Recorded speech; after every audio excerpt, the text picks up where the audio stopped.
Hi, my name is Linda Eedes. I'm a senior member of the ReCM investment team. And today I'm going to talk to you about 4 common myths in investments. The first is that good economic growth will lead to good investment returns. Well, there's a very, very good study which looks at 83 countries over a period of more than 30 years, which shows that areas of highest growth don't necessarily give you the best investment returns. And in actual fact, the best investment returns over that period came from the lowest growth countries. And the reason for that is that it's not really about what happens in markets. It's about what happens relative to expectations. So areas where growth is expected to be dire often lead to very low prices as a result. And it's those low prices which then translate into good investment outcomes. So the second investment myth is the opposite of that poor economic returns will lead to poor investments. So stay away from those areas where there's macroeconomic negative news, because those will ultimately turn out to be bad investments. Now let me give you an example of where we believe that this isn't the case. We've invested in Karafor, which is the second largest retailer in the world after Walmart, and it's predominantly based in Europe. And we started investing in this business at the beginning of 2012. At the heart of the macroeconomic recession in that area. But Karafor is a very high quality business, and when we bought it, it was trading at less than its property book alone. Now, the cover of Time magazine mid-2012 was the fall and decline of Europe. It was all about the negative news in that region. The Karafor share price is up over 70% in US dollar terms since that cover story. So thirdly, a similar myth, which is that near-term uncertainty should be avoided at all costs. So areas where you're not quite sure what's going to happen, where there's a lot of negative news, a lot of uncertainty as a result, really are best avoided.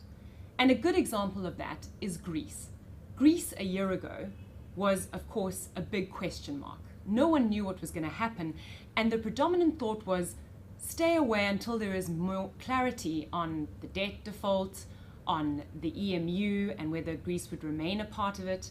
And so people tended to stay away from looking at investments in that region.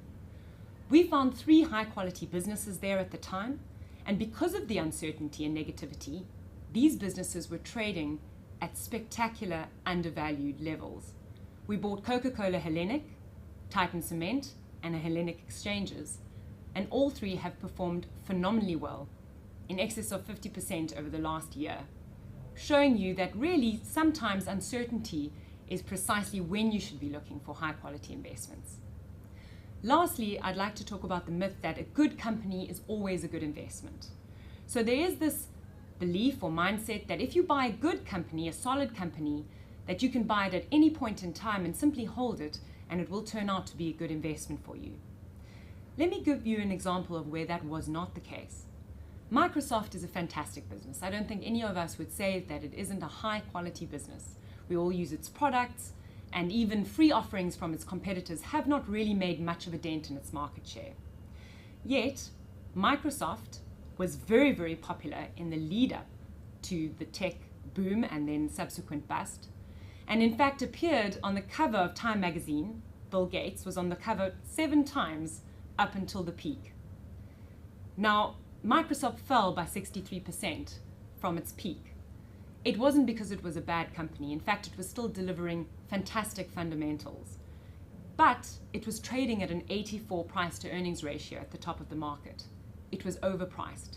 And that's why it turned out to be a poor investment. Today, Microsoft is trading at a normalized PE of 10, below the world average.